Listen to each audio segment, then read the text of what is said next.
Republican lies exposed, Republicans are rigging the 2008 election, closet Republican homosexuals, it's not fascism when Republicans do it. Just some of the most dug headlines that come up if you search the word Republicans on Digg. It goes without saying that there are similar entries regarding the Democrats, but it doesn't take much to see the political leanings of the Digg crew, which is why their recent announcement of a partnership with CBS News is an interesting one. I'm Olivia, it's Friday, and this is MoBuzz TV. Yep, CBSNews.com have announced that they're partnering with a content-sharing site to offer news and analysis for the presidential election. The idea is to fuse political reporting with the opinions of the Digg community. The CBS site will put buttons next to articles and videos online and will also feature headlines from campaign-related stories that have been selected by the Digg audience. Whilst over on Digg, you'll be able to gain access to the CBS video content.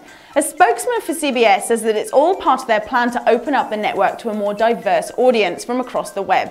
I'm not saying this isn't a good idea. In fact, I reckon it's a great one. However, although it's supposedly community-driven, Digg quite obviously has a particular political slant, so it seems doubtful that CBS will reach the broad audience that they say they're hoping for.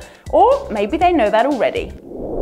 Okay, leaving politics behind and moving on to something a little more light-hearted for a Friday, let's talk junk food. Steve Easterbrook, the CEO for McDonald's, has pointed his greasy finger of blame at the gaming industry for the increasing figures in childhood obesity. According to Mr. Big Mac, kids these days just don't spend enough time playing outdoors burning energy, distracted by their Wiis, Xboxes and GameCubes. Right.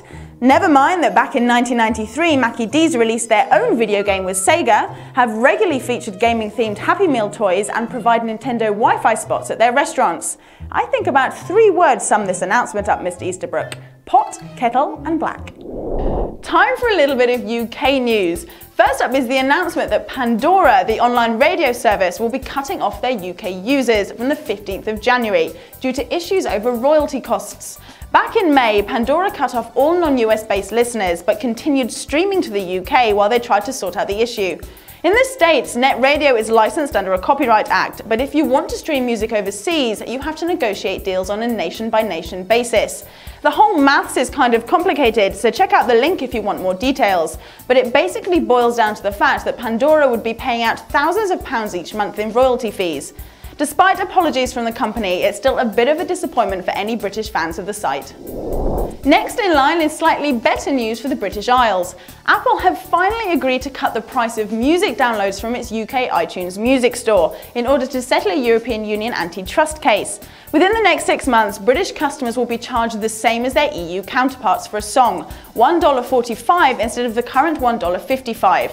And about time too. From the UK to the Philippines, in what is a thinly disguised attempt to cut down on political unrest and activity via mobile phones, Peter Favilla, the Trade Secretary, has proposed adding a tax on text messages. This follows proposals to end the 12% sales tax on oil products, and he argues that the government needs to offset income losses somehow. However, Favilla has also hinted at the increased productivity and moral benefits that would result from a reduction in text activity. In the past, SMS messages have been used in the Philippines to spread political messages and publicize protests against the government. So you could be forgiven for perhaps wanting to restrict citizens' freedom to text, couldn't you? More news coming from the people behind the One Laptop Per Child initiative. Mary Lou Jepson, the former OLPC Chief Technology Officer, wants to create another low-cost laptop under Pixel Key, and the plans are to retail it at a mere $75. Jepson reckons there's a huge market for the technology originally created by OLPC. Low cost and power saving, she reckons it could bring technology to a whole different audience. Although if the $75 laptop does go into production, it'll be interesting to see if it stays at that price, or like the $100 laptop before it, nearly double in price by the time it hits the market. Okay, although a lot of us are in the depths of winter at the moment, some lucky people in South America are enjoying sunny days and all the trimmings that go with it. Days at the beach, walks in the park, free iPods in your frozen popsicle. Unilever are offering a promotion in Brazil. Basically, there are 10,000 iPod shuffles inside $1 fruit popsicles. Encased in special packaging to make sure the gadget can withstand the sub-zero temperatures, the pod popsicle is designed to look just like a regular popsicle and fool customers.